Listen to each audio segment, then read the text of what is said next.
not content with just building virtual racetracks, Nukedrop is now building virtual race cars as well. In collaboration with Authentic Simulation, the Rush SR is about to make its sim racing debut at Circuit Thermalito.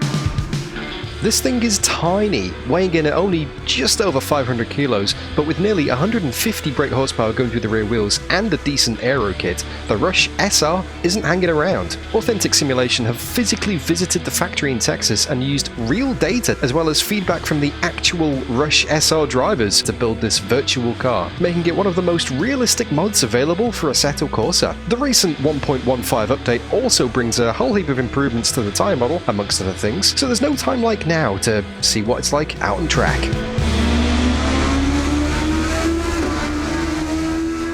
So yeah, like I said, this thing only has 150 horsepower and it only weighs 500 kilos, so there aren't many cars that are lighter than this, which kind of makes sense because it's absolutely minuscule. It doesn't take up much room on the track at all, and it makes the track feel really wide, which Circuit Thermalito kind of isn't. You know, it's a narrow track with barriers that are very close to the side of the racetrack. And yeah, in this thing, it feels like you can just swing it out all the time. You've got all this room to play with.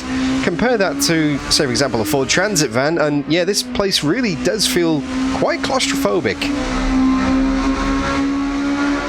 Now, it's rear-wheel drive, the engine is in the back as well, so that does kind of make it a little bit loose when you lift off the power. However, when you're on the power, it just squats down and it grips up and it just accelerates so well. You find yourself going up the gears really quickly, actually. You know, 4th, 5th, and then 6th is quite short in this thing.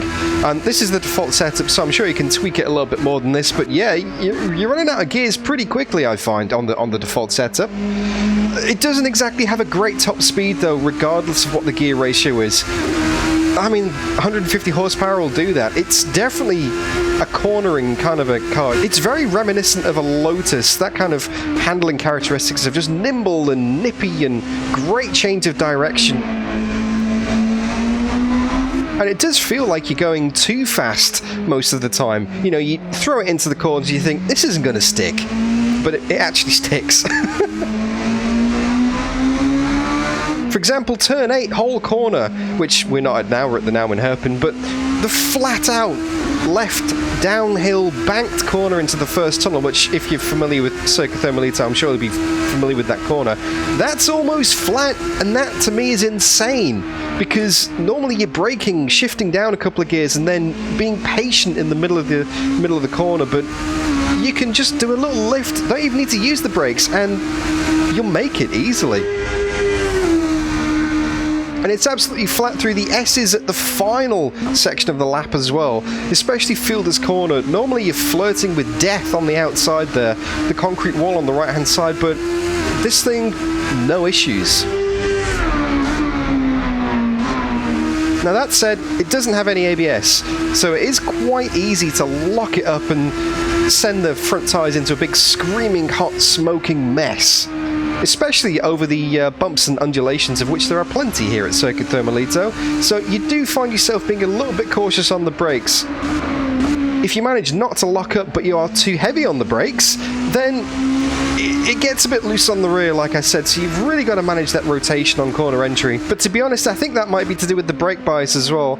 On the default setup, I think the brake bias is a little bit too far to the rear, so it does have this tendency to kick the arse out. So I've gone forward a few clicks on my laps here, just to give it a little bit more stability heading into the corners. Although if you do go too far forwards, then you're going to run the risk of having some front lockups, and that's just going to send this thing absolutely wide at the apex.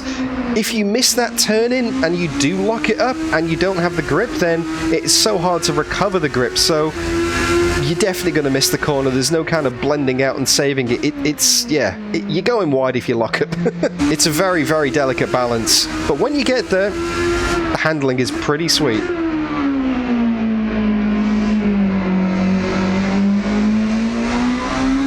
Now the suspension is a bit on the stiffer side, so you can attack some of these flatter curbs, but you want to stay away from those red sausages on the inside, because that's just going to start the car bouncing, it's going to lose so much grip. yeah, you can't go full attack on the curbs on this thing. Now, the cost of this car in the real world is, amazingly, only $40,000, which, considering what you get, is amazing. You know, you got no electronics, but you've got seamless shift, you've got a really nippy car, you've got an aero package. I mean, it's great for track days. Not that, you know, I'm going to be driving one anytime soon, although, you know, Nukedrop, authentic simulations, if anyone can hook me up with a real-life test day, then you're the people to do it. Just saying. But no, the price of this thing in the real world is absolutely fantastic. $40,000 and you get one of these. In Assetto Corsa, it isn't a free mod. It is a paid mod, so it's going to cost you in the virtual world too. But only $4. So that's a fraction of 10,000, I think it is. So if this thing can even put 0.01 of the smile on your face that the real thing does, then I'd say it's worth it. And to be honest, this thing does put a massive smile on my face. I'm loving driving this thing. And the reason I'm loving this thing is because it's a car that you can absolutely lean on. You can push it. It gives you confidence. And yeah, you can just throw it around and it sticks. And you're not kind of tiptoeing around the limits of grip. It just drives really well. Really well. And I think something else that really helps as well is the fact that it is really low to the ground. You're practically lying down, very much like a single-seater. So no doubt that increases the sense of speed. And to be honest, probably makes this thing feel a lot faster than it actually is. Now, the manufacturer claims, and I quote here, "You'll spend far more time at the front of the pack than the Corvettes, Porsches, and Mustangs," which is a very bold statement, so let's see if that's true.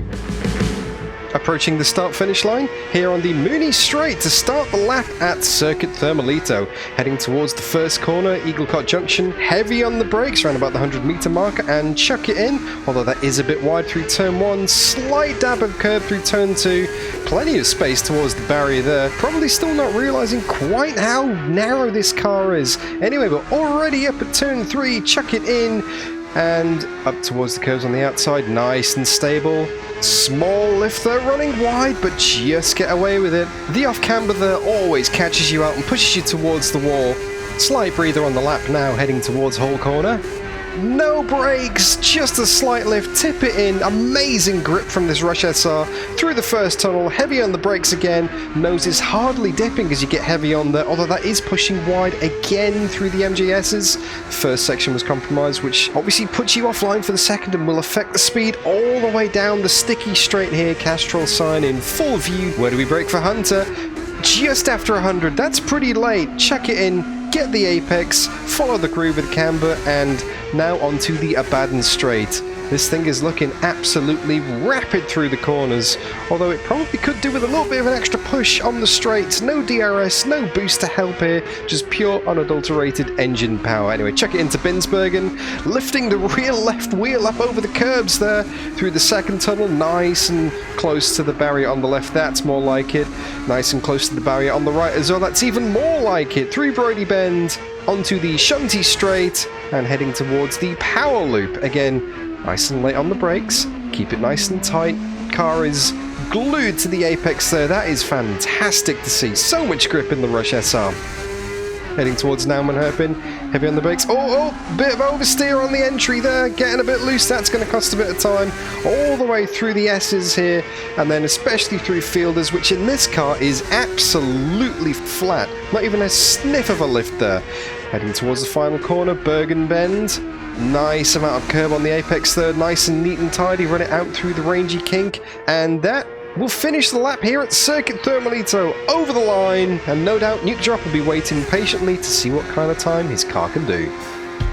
As you can see from the leaderboard, there's a few new faces. We've got the Ford Transit van, we've got the Chevrolet Stingray, and we've also got the Porsche Cup car, all of which took part in last year's Circuit Thermalito community event. I just wanted to fill the board up and get a few more faces on there, get a few more reference points. But as for the Rush SR, well, that did it in 2 minutes 16.156, which is kind of in the middle of no man's land, to be honest with you. There's a bit of a gap behind to the Corvette, well, just under 10 seconds, and there's also a big gap ahead to the Porsche Cup car, which, to be honest with you, I was kind of expecting it to be a little bit quicker than that. It certainly felt quicker than that while I was driving it. I was expecting a sub 210 at least anyway, but yeah, maybe it's the top speed that lets this thing down, because it certainly goes like stink in the corners. Anyway, if you think you can beat that time, then go for it. Now, unlike the previous videos in this series, I'm not going to be hosting an official practice server or leaderboard community competition, but that doesn't mean you still can't give it a go. Don't forget to share your attempt on my Discord server, link to that down in the video description, along with a link to the car and the track to download for Assetto Corsa, and if you do beat it, then I'll put your name up on the leaderboard instead. As simple as that. So yeah, go and have some fun logging some laps around Circuit Thermalito in the Rush SR, and as always, thanks for watching.